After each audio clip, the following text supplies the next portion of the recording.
Hello, everyone, and welcome back to Faith as Becoming. This is episode 3, and in this episode, we will be connecting the two major conclusions that we reached in episodes 1 and 2. Now, if you haven't watched or listened to those episodes, you can jump in here. I really wouldn't recommend it, but you can. Now, just to reiterate, because this can't be stated enough, I'm not claiming certainty, I'm not claiming dogma. I am following a line of reasoning and explaining why this makes sense to me. Now, a quick recap.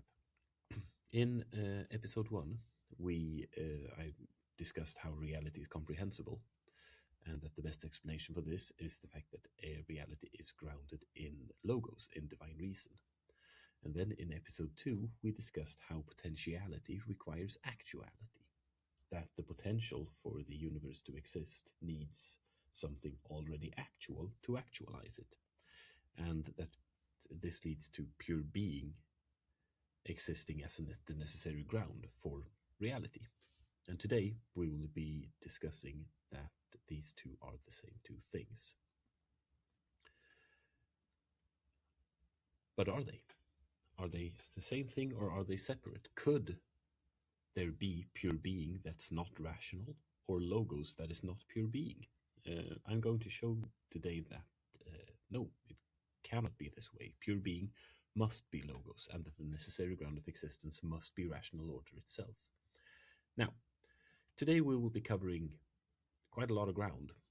We will discuss why the necessary ground of existence must be ordered, why it can't be arbitrary.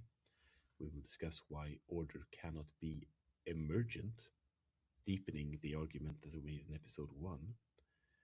We will discuss how natural law is an expression of divine nature, and we will be discussing what this means for God's relationship to physical law. We'll discuss why God can't violate this natural law, and we will discuss the implications of this for science and theology in a broader sense. But first of all, why does it matter? You might think, okay, God exists and is rational. That's nice to know, but so what? Well, if pure being would be arbitrary or chaotic, then existence itself is ultimately meaningless. Reality would be grounded in randomness. I'm not saying that this is proof of anything, but it logically follows from the statement. On the other hand, if pure being is logos, if the ground of existence itself is rational order, then reality is inherently meaningful, structured, and intelligible. This isn't a minor point, it determines everything that follows, and I'll show you why. But first, let's discuss this fact. Could pure being be arbitrary? Could it exist, but be capricious or random? Could the necessary ground of existence be like a cosmic dice throw, existing necessarily, but without reason or order? The Greeks called this ananke, blind necessity. Some ancient Greeks thought this. But what would it mean? It would mean that there was no inherent order to reality. It would mean that the laws of nature were accidents or didn't exist at all. There would be no reason why things work as they do, and there would be no intelligibility to the universe. But remember what we discussed in episode 1. We have established the fact that reality is intelligible. We can do science, we can do mathematics, we can describe the physical reality and make predictions about physical reality. Logic works consistently. And this isn't compatible with an arbitrary ground. If the ground were arbitrary, we'd expect inconsistent laws, random phenomena, no mathematical structure, or unintelligible chaos, but that isn't what we observe. So this arbitrary ground is incompatible with this.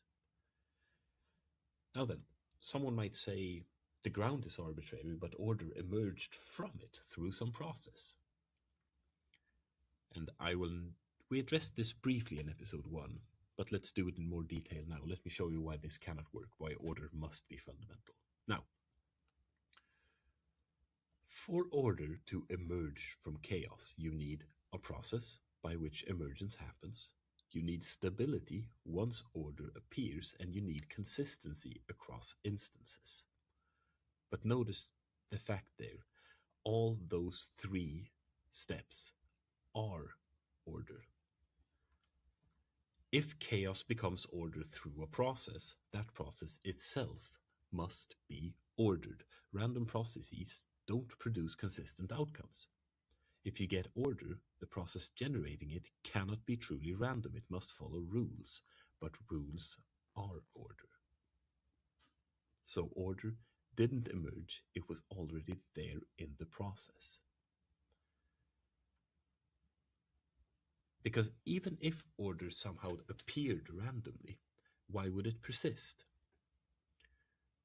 For order to remain stable rather than dissolving back into chaos if it appears randomly through chaos, it would require constraints preventing dissolution, mechanisms maintaining the structure, and laws governing this persistence. But constraints, mechanisms, and laws, all of those things are examples of order. Now then, you can push it back if you want to.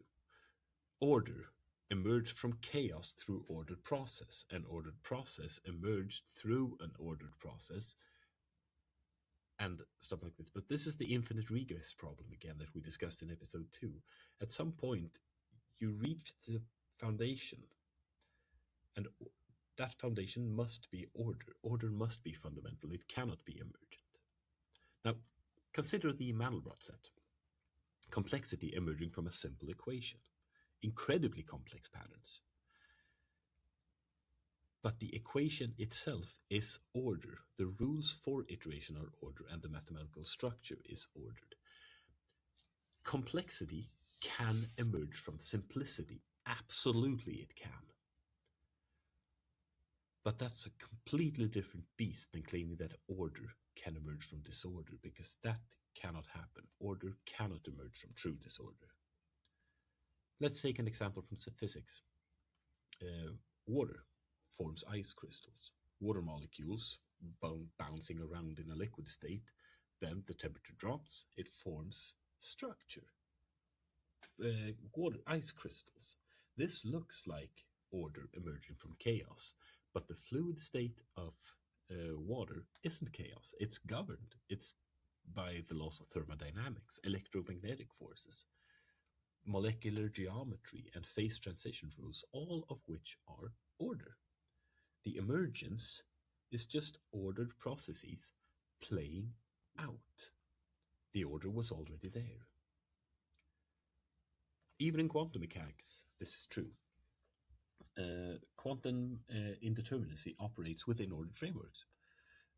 Particle behavior is probabilistic, yes, but probabilities themselves follow precise mathematical laws, Schrödinger's equation, stuff like that, things we can calculate. The framework is ordered. The outcomes within that framework have probability distributions, but those distributions are themselves ordered, predictable, and mathematical. True randomness would negate this. True randomness would mean no predictable probability distributions, but we have those. So the verdict must be that order cannot emerge from pure disorder. Any emergence process requires order, any stability requires order, and any predictability requires order. Therefore, order must be fundamental, not emergent. So, now we've established that pure being exists, and that order is fundamental and not emergent. And pure being must be the foundation of existence, and order also must be fundamental to existence, which means that pure being is ordered. The necessary ground cannot be arbitrary. Necessary ground of existence must be structured, rational, and ordered, not chaotic or arbitrary. Now,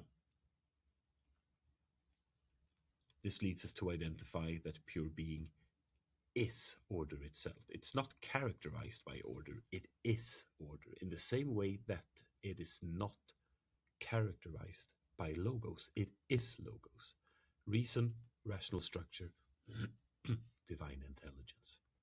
Now, I mentioned logos a lot of times, but let's go back and remind ourselves what logos is. Logos doesn't mean logical in the narrow sense of formal logic. It means rational order, intelligible structure, the reason things are the way they are, pattern, meaning, comprehensibility, what in the Gospel of John, chapter 1, verse 1, is called the Word, Logos.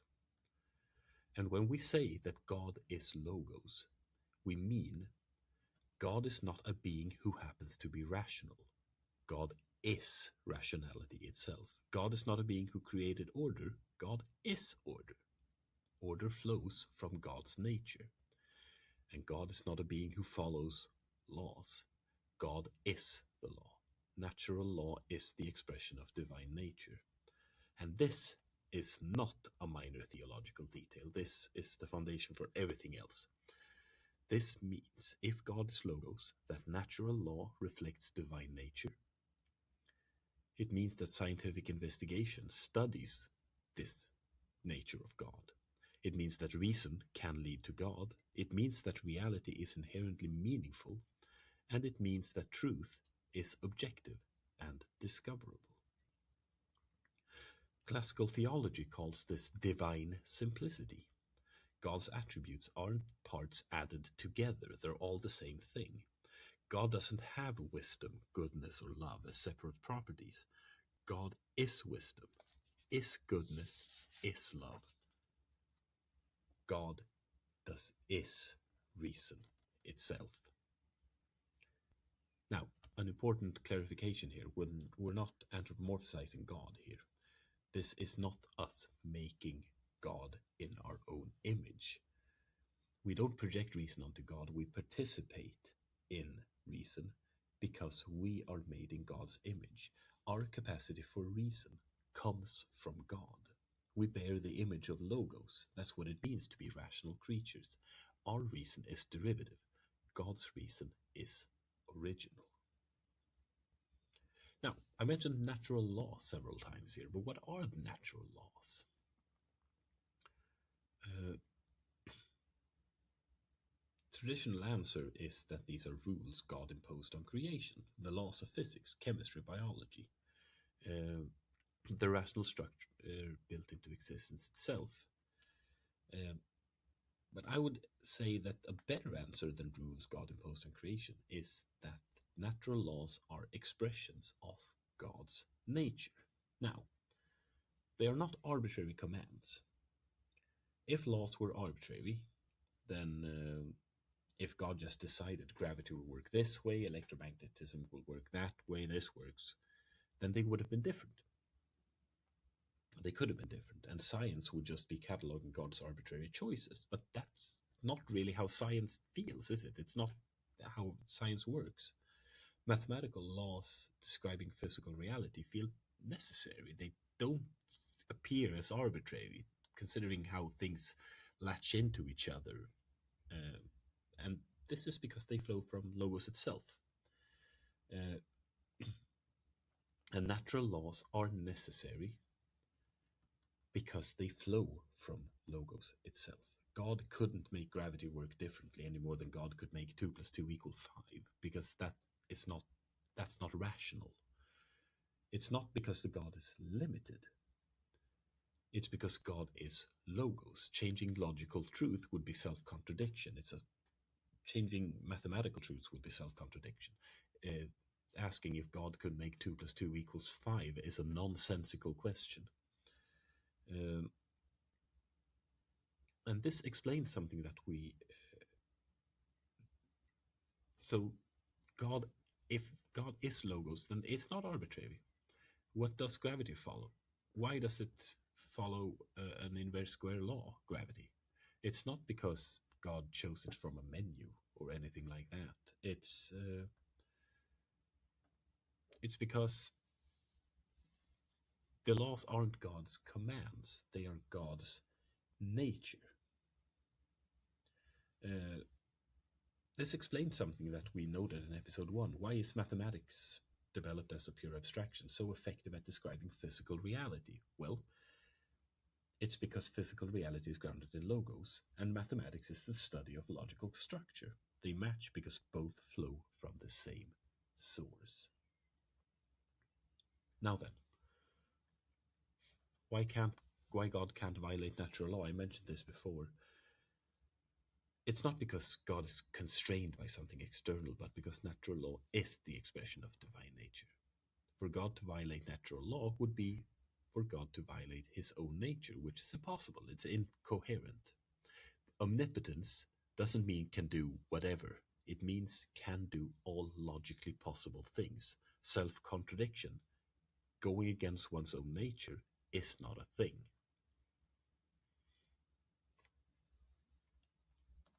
Can God make a square circle? That's not a question about power. It's a word salad. It doesn't mean anything.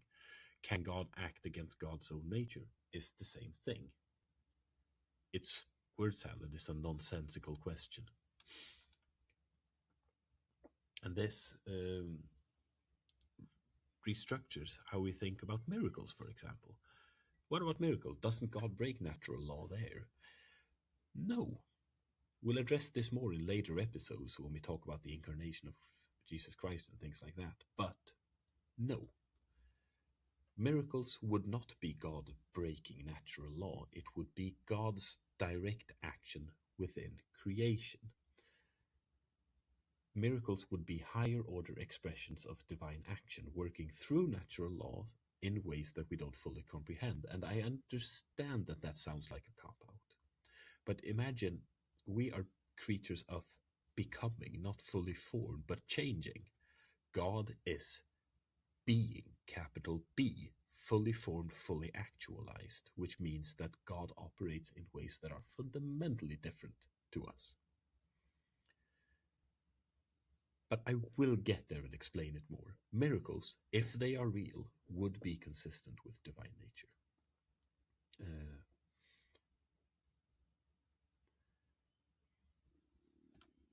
But then, if God acting through natural law is an expression of God's will, then scientific investigation is theology. When you study physics, you're studying God's nature. When you discover a new law of nature, you're discovering something about God. When you marvel at mathematical elegance, you're encountering divine beauty.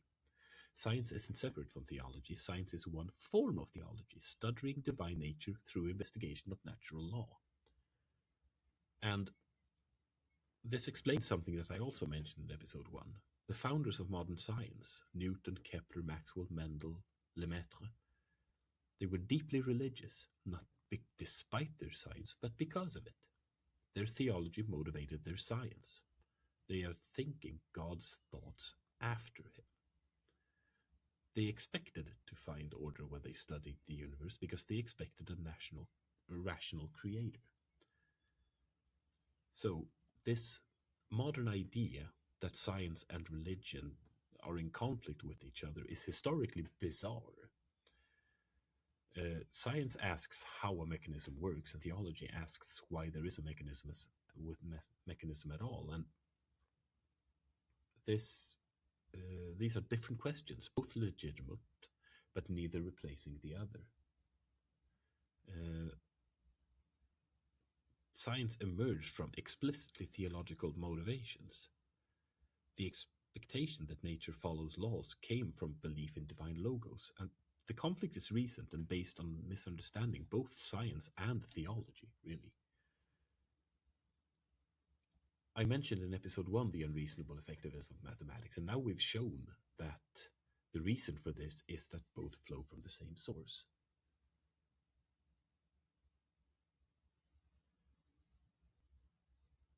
Logos.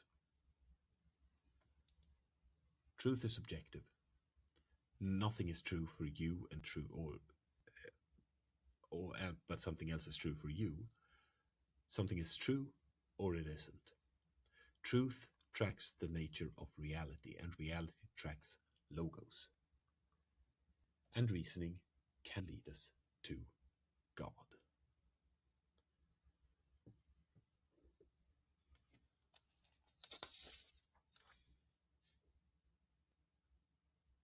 We bear the image of logos, which means we have the capacity for reason. Reason can lead us towards God, not proof. No, we cannot find God with certainty. That's not what this means.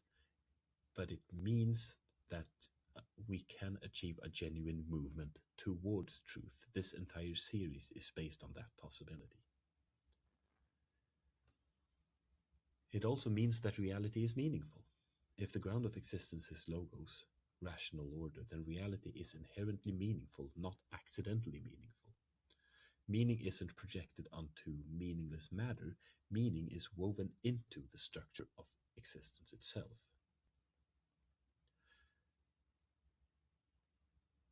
The fact that science studies God also follows. So we've set the foundation here now. Reality is intelligible. From episode 1. Pure being exists as necessary ground for reality and existence in episode 2, and in this episode we have connected these two together. We have shown that pure being is logos. Everything else builds from here, and from here we will build toward specific aspects of Christianity. Now, as usual, let's go through some expected objections to this. You're just defining God as logos, that's circular, and conflate issues and things like that. We'll look through these. You're just defining God as logos and claiming it proves God exists. No, we're not defining God as logos then claiming to prove God exists. We showed pure being exists in episode 2. And today we show that order must be fundamental. We're identifying the necessary ground as logos, not defining it into existence. I would argue that this is discovery, not definition. So I don't see how this qualifies as a circular argument. Now, why can't pure being be personal and logos? Why conflate these two things? Why conflate pure being and logos? We're not doing that. We're not conflating. We're identifying something here. We have identified that God is logos. And being logos and being a personal God aren't separate attributes that happen to coexist. God is logos. And in episodes 5 to 7, or 6 to 7, I haven't really decided that yet, we will show that logos that creates for relationships must be personal, must be love, and must be Trinitarian. These aren't separate facts stacked on top of each other. They're aspects of one unified reality. But I ask you to be patient with this. We will get here. Now, objection number 3. This makes God impersonal, just abstract reason. No. Logos does not mean an impersonal logical system. We'll develop this more in future episodes, as I mentioned before. But reason that creates beings for relationship is personal. Logos creating for communion implies personality, will, and love. We're not making God into an abstract principle. We're showing that reason itself, when taken seriously, leads to personhood. But I'll get there. Now then, what about Eastern traditions? They also claim ultimate reality is ordered. That's a very fair point. The Tao, Dharma, Brahman, these are examples of ordered ultimate reality. Other traditions recognize this ordered ultimate reality. The argument that I have made here now establishes logos as ground, which is compatible with many of these Eastern insights. Where Christianity diverges is in claiming that this logos is personal, became incarnate, and wants a relationship with you specifically. I haven't shown that yet, but I will. But recognizing that reality rests on a rational ground is not uniquely Christian, not at all. It's just recognizing what reason reveals, and of course others other traditions, not Christian, have reached that same conclusion because it's logical, it makes sense. Um, I will get to the more specific reasons why I think that the Christian way of approaching divinity makes more sense. I'll get there in future episodes. Now then, is God, objection 5, you're limiting God. Can God do the logically impossible? I've mentioned this before and I'll say it again. This is word salad. Logical impossibility isn't a God thing. A thing God could do if only God were more powerful. It's incoherent. It's a nonsensical question. The square circle thing. Can God act against God's own nature? Self-contradiction is not a thing. It doesn't make any sense. So I am not limiting God. The question makes no sense. So let's look at what we've established today. We've established that pure being cannot be arbitrary or chaotic, that it cannot emerge from pure disorder but must be fundamental. We have shown that pure being must be ordered, that the necessary ground for existence is logos, reason itself. We've expressed how natural law equals divine nature, that God cannot violate natural law because it wouldn't be logically coherent, and that science studies God's nature. We have the complete foundation. We have established that reality is grounded in logos, that pure being exists as the necessary ground of existence, and now we have connected the two. That we have shown that pure being is logos, and from here we will build towards Christian specifics. In the next episode, we will be discussing how God is outside of time. We'll discuss what that means, the fact that pure being is outside time. It has profound implications for everything else. The eternally presence versus the temporal sequence. The why I am is the perfect divine name. We will discuss how this connects foreknowledge and with freedom and free will, how these are compatible. We will discuss what prayer would mean if God is timeless, because prayer is not changing God's mind. And why there is no before creation from God's perspective. We will deal with all of this. You might think that timelessness is just abstract philosophy, but it changes everything about how we understand creation, providence, prayer, incarnation, and the relationship between eternity and history. And episode 4 will show you why. So, I don't think I've shown you this before, but this is kind of the plan here. We've done 1, 2, and 3 episodes, logos, pure being, and how pure being is logos. And in 4, we will discuss how God is outside time. In 5, God wanted us specifically. Episode 6, we will be discussing that God must be love. In episode 7, we will discuss the Trinity and why that is necessary. In episode 8, we will discuss humans as constitutively relational. In episode 9, I will get deeper into the being and becoming terms and what those mean. In episode 10, I will discuss why the fall was necessary, i.e. the Adam and Eve story. Not a literal believer of that story, but I'll explain why. In episode 11, I will discuss why the incarnation is necessary, the incarnation of Jesus Christ. In episode 12, I will discuss why I think that other solutions to these issues don't really work. And in episode 13, we will end on kenosis. Each step building on the last. The chain is forming. Now, your homework. Look at anything in nature. A tree, a crystal, a sunset, or a mathematical equation. Ask yourself, why is it ordered? Why does it follow patterns? Could order really emerge from pure chaos? Or is it fundamental, woven into the fabric of existence itself?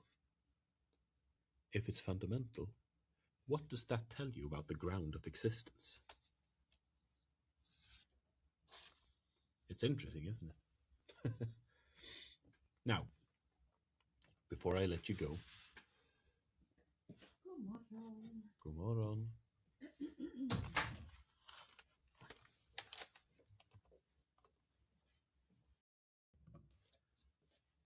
Have I made an error anywhere? If you think I have in this argument, please tell me where. If you have a better explanation for why reality is mathematically structured, I really want to hear it. And if this resonates with you, if something clicked, let me know. The comments are open, and as I've said in the previous 2 episodes as well, I want this to be a conversation, if at all possible. Now, just to finish up, a note on certainty. If pure being exists from episode 2, and if order cannot be emergent as we discussed today, then pure being must be logos. Could I be wrong? Of course, but to me this is much more coherent than the alternatives. That's all. I am not claiming certainty. Then, thank you for listening, for engaging with these ideas. In episode 4, we will explore God's relationship in time and why this matters more than you might think. Thank you for listening, and I will see you then.